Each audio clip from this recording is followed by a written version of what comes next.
Now we're off to Bulawayo, the city, and the Matopos. Matopos, I've heard it said both ways. They are the hills south of Bulawayo where Cecil Rhodes was buried.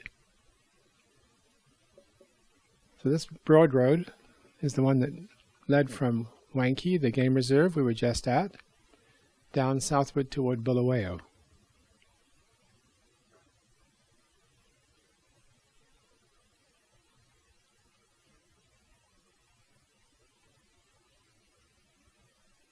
Those hills in the background would be the beginning of the Matopos. And here we've entered Bulawayo.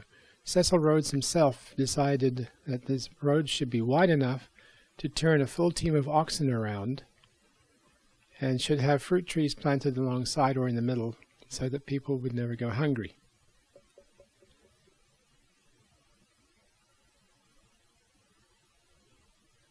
Now we're heading out of town on a smaller road toward the Matopos. And there's the hills in the background.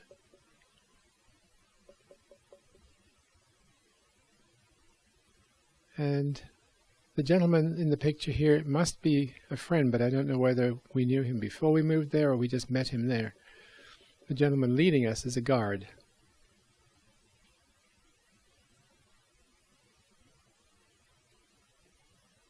And Rhodes' grave is up here in the hills. There's been some move to remove it, but it hasn't happened yet. Some argue that it is part of history and should be left alone.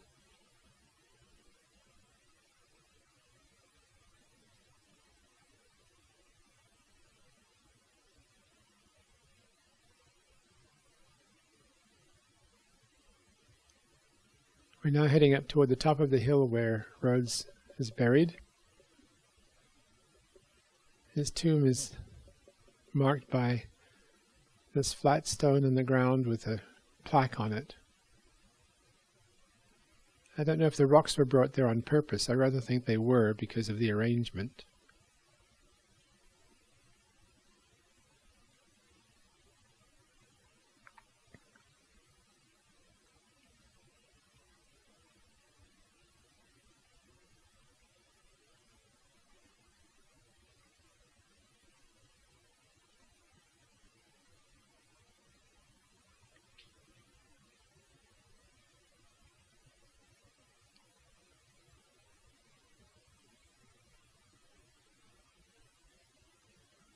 Looks like we've caught ourselves a hippo. Maybe two.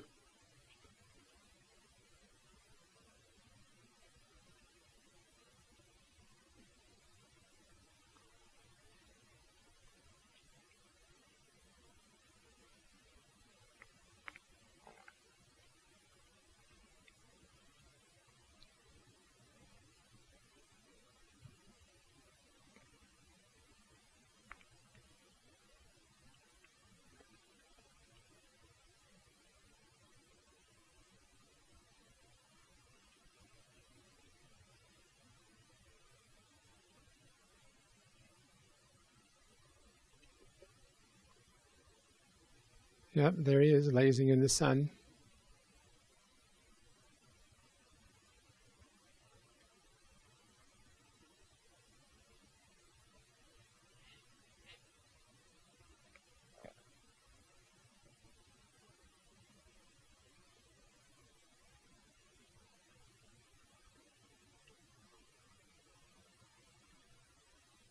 Well, what do you know? My mum is swinging alongside of me.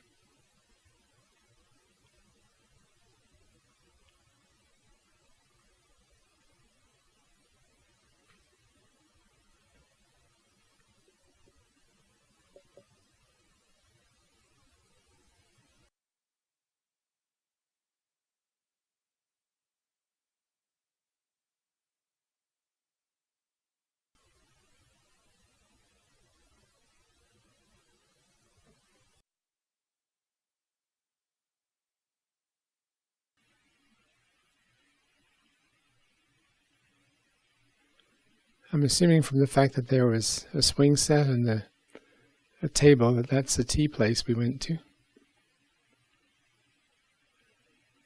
And I think my dad was after the cart, ox-drawn cart, in this image. Here we are walking along one of the main roads in Bulawayo. Bulawayo, by the way, means place of slaughter. There was a big battle there many years ago.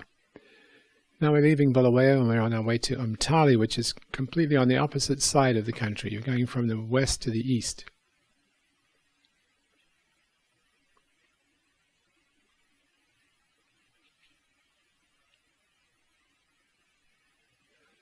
I mentioned the wide roads before.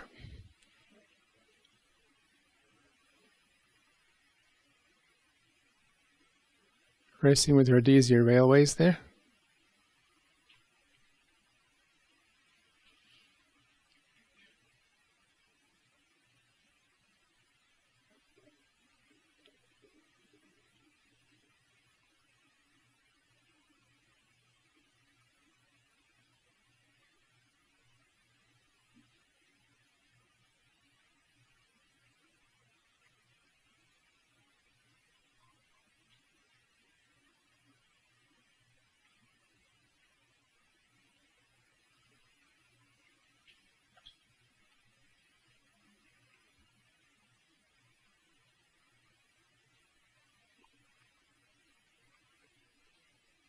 So we're high up in the mountains now on the other side of the country and looking down, I think, toward Umtali, which is now called Mutare, and once had a car factory assembling British cars from kits.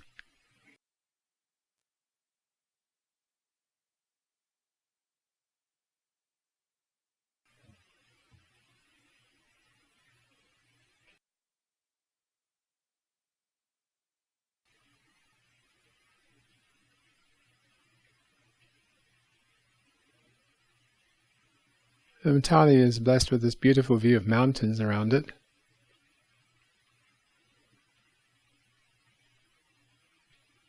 So that would be my dad and I walking down the street. Mom admiring the gardens.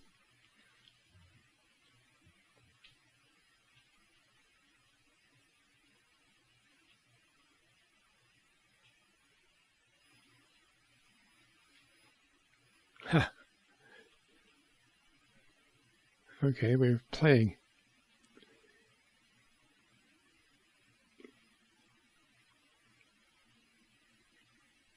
Oh, I guess Mum won that one. This place is called Kopje. A kopje is a small hill, comes from the word head. And that one was built by somebody as a memorial to a family member. And it's a favorite picnic spot and a place for kids to climb up to the very top and get their picture taken. So obviously we had friends in Umtali or we wouldn't have been up there. The Vumba Mountains, another feature in the area.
Clearing land by burning the vegetation was and still is common in Africa.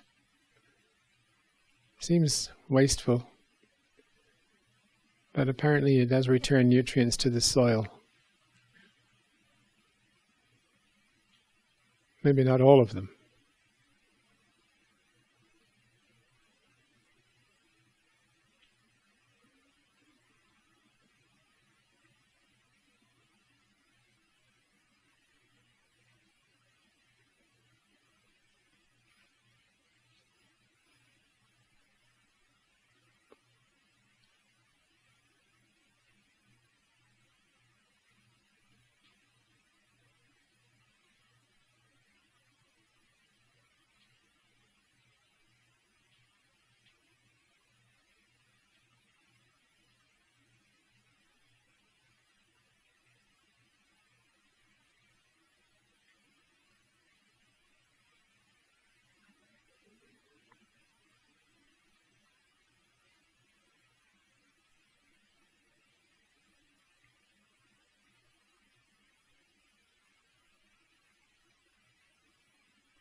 We stayed overnight in a motel where this gentleman who calls himself Uncle Bob had his sign-making truck. He would make signs for you for any purpose. One of his slogans was, "Uncle Bob made signs before he was born."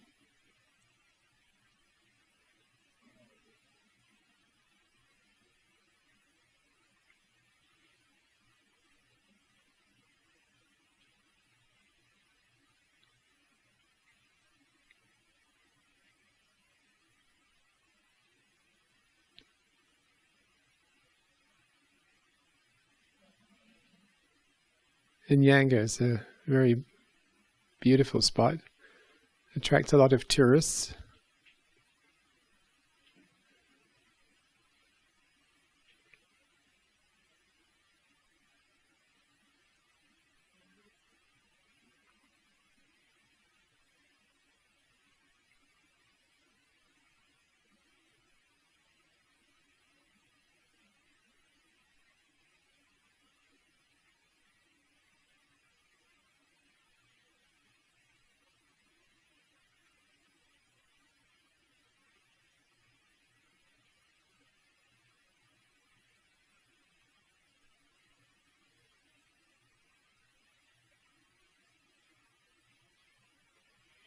I wouldn't be surprised if that's an original Quality Street tin there with the old art.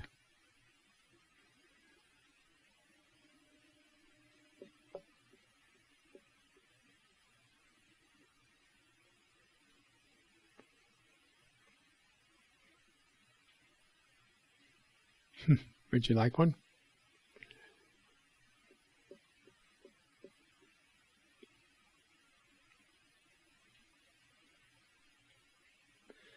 We were told the water in the fast-flowing streams on the mountain was safe to drink, so we sampled it.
Yes, even though Africa had game reserves and its own wild animals, we also had circuses.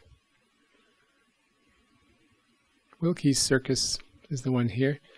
There was also a Boswell's Circus. They later merged together, and I think they just closed down recently.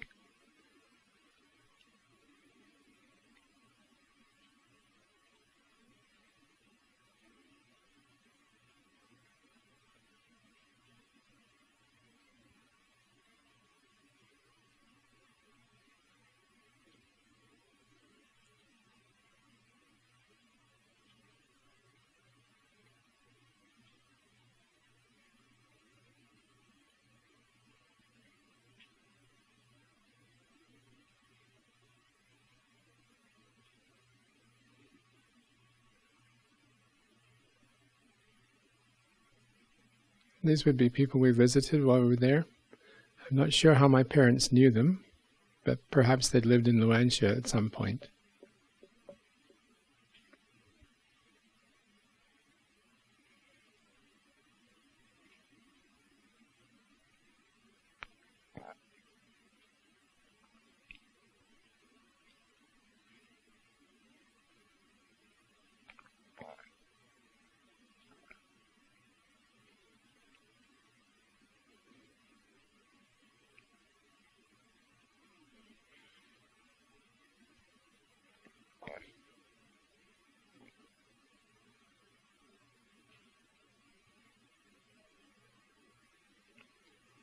Finally, it's time to go home. So we're headed north.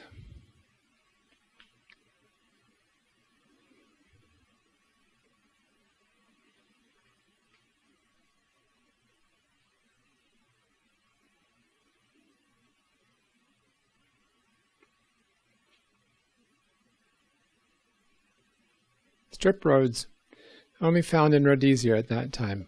One wheel on each side. When you met someone going the other way, you moved over and had one wheel on tar and one on gravel, like this.